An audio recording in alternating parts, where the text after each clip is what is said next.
Mummy, मैं आपको कितनी बार मना कर चुकी हूँ कि मैं जिस घर में किसी को जानती नहीं पहचानती नहीं, उस घर में मैं शादी कैसे कर सकती हूँ। मैं तो ससुराल में बिल्कुल अकेली पड़ जाऊंगी। माँ, पर प्रीति बिटिया, एक ना एक दिन तो हर लड़की को अपने ससुराल जाना ही पड़ता है, और ये तो हर लड़की के साथ होता है। ससुराल में जाकर एक दूसरे को पहचानना, सबके दिलों में जगह बनाना, सबसे प्यार बांटना, यही तो रीत है। कोमल, प्रीति की बड़ी बहन। मम्मी, अगर इसे ऐसी जगह शादी नहीं करनी, जहाँ इसे कोई नहीं जानता हो, तो ऐसी जगह तो कर सकती है ना जहाँ ये किसी को जानती हो, कोई इसका साथी हो। प्रीति, अरे कोमल दीदी, अच्छा हुआ आप आ गए। मम्मी को देखो ना, कब से शादी कर ले बोल रही है। जब मैंने बोल दिया कि मुझे अभी शादी नहीं करनी, तो क्यों बार बार मम्मी जिद कर रही है। कोमल, ठीक ही तो कह रही है मम्मी, एक ना एक दिन तो शादी करनी है, तो क्यों ना समय रहते खुशी का काम ठीक ठाक हो जाए। वैसे अगर तुम कहो तो मैं तुम्हें एक सलाह दे सकती हूँ। मेरा इकलौता देवर मोहित अभी नई नई नौकरी पर लगा है, और माँ बाबूजी उसके लिए लड़की देख रहे हैं, पर मोहित को अभी कोई लड़की पसंद नहीं आ रही है। अगर आपकी रजामंदी हो तो मैं प्रीति के लिए अपने देवर से बात करूं। मम्मी, माँ, ये तो बहुत अच्छा रहेगा। कोमल बिटिया, अगर तेरे ससुराल वाले इस बात के लिए मान जाते हैं तो तेरे पापा और मुझे तो कोई ऐतराज नहीं। कोमल और प्रीति, तू बता। प्रीति, मुझे क्या पता दीदी, आपको जो ठीक लगे वैसे करो। अच्छा, मैं अभी जाती हूँ। प्रीति शर्मा कर अपने कमरे में चली जाती है। प्रीति और कोमल दोनों सगी बहन थी। कोमल की शादी शहर के एक बड़े ऊंचे घराने में हुई थी। कोमल प्रीति की शादी की बात अपने देवर से करती है। सब लोग इस रिश्ते के लिए मान जाते हैं, क्योंकि प्रीति के स्वभाव को सब जानते थे। सबकी रजामंदी से खुशी खुशी रिश्ता तय हो जाता है, और प्रीति और मोहित की शादी हो जाती है।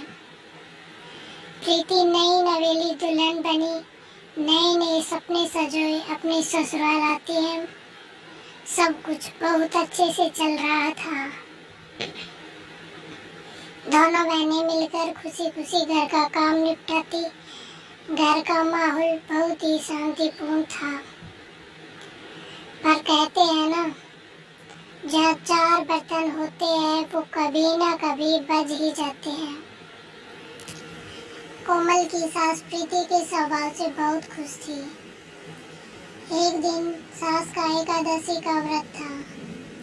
कोमल थोड़ी देर से सोकर उठी, इसलिए प्रीति ने सास के लिए फलाहार की कई सारी चीजें बना डाली। ये देखकर सास बहुत खुश हुई।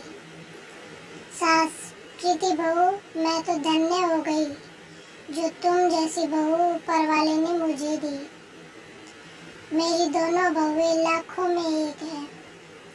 वैसे तुमने तो फलाहार कितनी सारी चीजें बना डाली, मेरा तो पेट अच्छे से भर गया। प्रीति, माँ जी, आपको फलाहार पसंद आया, यह मेरे लिए बहुत अच्छी खुशी की बात है। अपनी सास की प्रशंसा की हकदार पहले अकेले कोमल हुआ करती थी, पर अब सास का प्यार बढ़ गया था।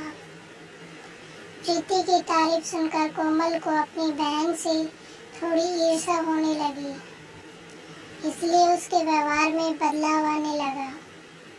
प्रीति, कोमल दीदी, देखना, मैं कढ़ी बना रही थी, पकोड़ों के लिए इतना बेसन काफी रहेगा ना।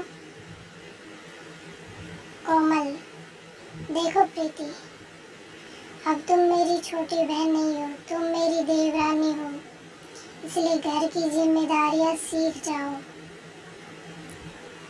अब हर समय मैं तुम्हें थोड़े ही बताती रहूंगी कि क्या सही है और क्या गलत है।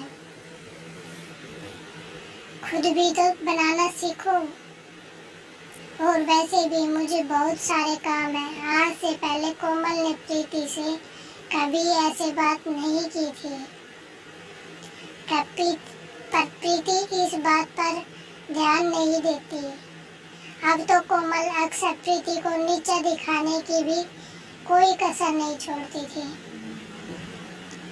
एक दिन प्रीति ने गलती से दाल में देसी घी के तड़के की जगह तेल का तड़का लगा दिया, जिस पर कोमल उसे टोकने लगी। कोमल, प्रीति, तुम्हें पता है ना कि माँ जी को देसी घी के तड़के वाली दाल पसंद है, फिर तुमने तेल का तड़का क्यों लगा दिया? प्रीति, दीदी, वो देसी घी मुझे मिल ही नहीं रहा था। मैंने पूरी रसोई में देखा, इसलिए मैंने तेल का तड़का लगा दिया। कोमल, 6 महीने तुम्हारी शादी को हो गए हैं। अब तक मैं ही रसोई के सामान की देखभाल करती रहूंगी। तुम्हें भी तो देखना चाहिए। देसी घी हमेशा भंडार घर में रखा होता है। एक बार वहां जाकर देख लेती, कम से कम ये गलती तो नहीं होती। एक बात कान खोलकर सुन लो, यहाँ तुम मेरी बहन नहीं देवरानी हो। कभी ये सोचो कि दीदी दीदी करके तुम मेरी मदद लेकर घर में सबकी तरफदारी बटोरती रहोगी और मैं चुपचाप देखती रहूंगी। सास, कोई बात नहीं कोमल बहू, इस पर इतना गुस्सा होने वाली क्या बात है। कभी कभी देसी घी ना हो तो तेल के तड़के वाली दाल खाने में कोई परेशानी नहीं है। और वैसे भी तेल के तड़के में भी दाल बड़ी स्वादिष्ट लग रही है। मुझे प्रीति ने ऊपर से सफ़ेद मक्खन डाल कर दिया था और मखनी दाल तो मक्खन डालकर वैसे ही बहुत स्वादिष्ट हो जाती है। प्रीति की तरफदारी करती हुई अपनी सास को देखकर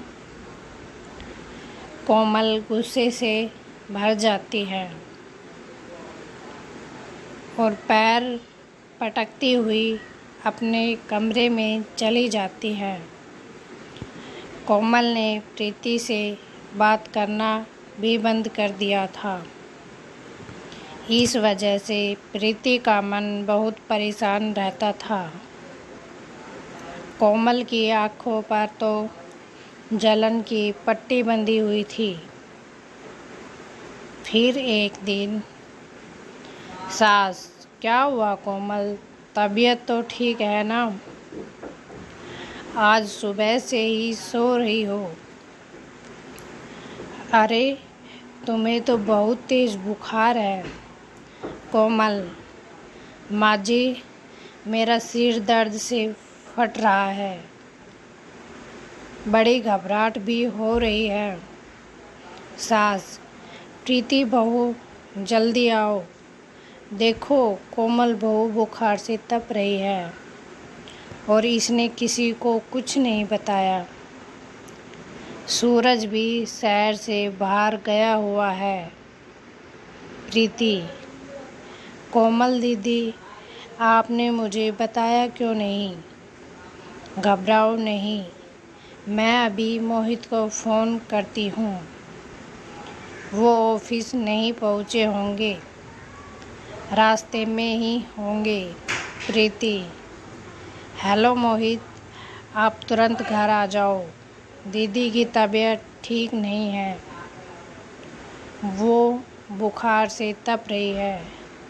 मुझे तो बहुत घबराहट हो रही है। मोहित, प्रीति का पति, घबराओ नहीं प्रीति, मैं अभी आता हूँ, चिंता मत करो। प्रीति दीदी दीदी करके रोना शुरू कर देती है।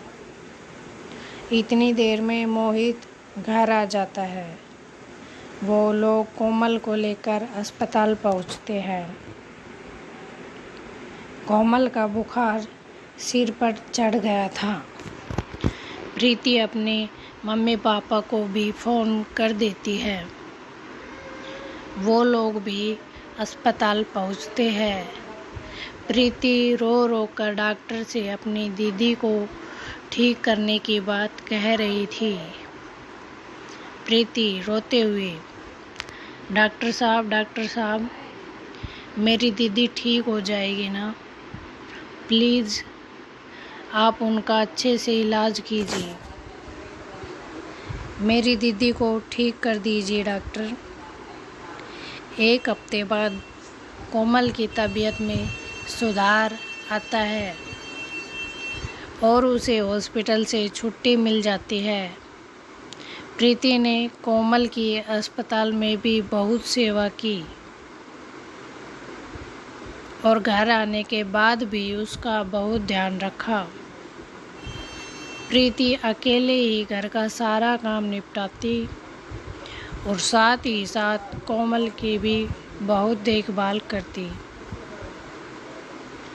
प्रीति की देखभाल से कोमल बहुत जल्दी ठीक हो गई। कोमल भी अपनी बहन प्रीति के सेवा भाव को देख रही थी। कोमल को अपनी गलती का एहसास कराने के लिए एक दिन उसकी सास बोली, सास, प्रीति ने तुम्हारी कितनी सेवा की है बहू। भगवान ऐसी देवरानी सबको दे। अपनी सास के मुंह से ये सब सुनकर कोमल की आंखें भर आई। तभी प्रीति बोली, देवरानी नहीं, बहन हूँ माँ जी। बहनों में तो ऐसे मनमुटाव चलते ही रहते हैं। जब हम छोटे थे तब भी तो हम झगड़ा करते थे। तब क्या हमारा रिश्ता ख़त्म हो गया? प्रीति और कोमल दीदी, अगर आपको लगता है थोड़ी बहुत लड़ाई झगड़े से हमारा रिश्ता ख़त्म हो जाएगा तो आप गलत हैं। मैं आज भी आपकी बहन हूँ। मैं कल भी आपकी बहन थी और आगे भी मैं आपकी बहन ही रहूँगी। देवरानी मुझे कभी मत समझना और ना कभी बोलना। कोमल, प्रीति मेरी प्यारी बहन। प्रीति और कोमल एक दूसरे के गले लग जाती है। सास की आंखों में खुशी के आंसुओं से भर जाती हैं। अब दो देवरानी जिठानी नहीं बल्कि दो बहनों का मिलन हुआ था।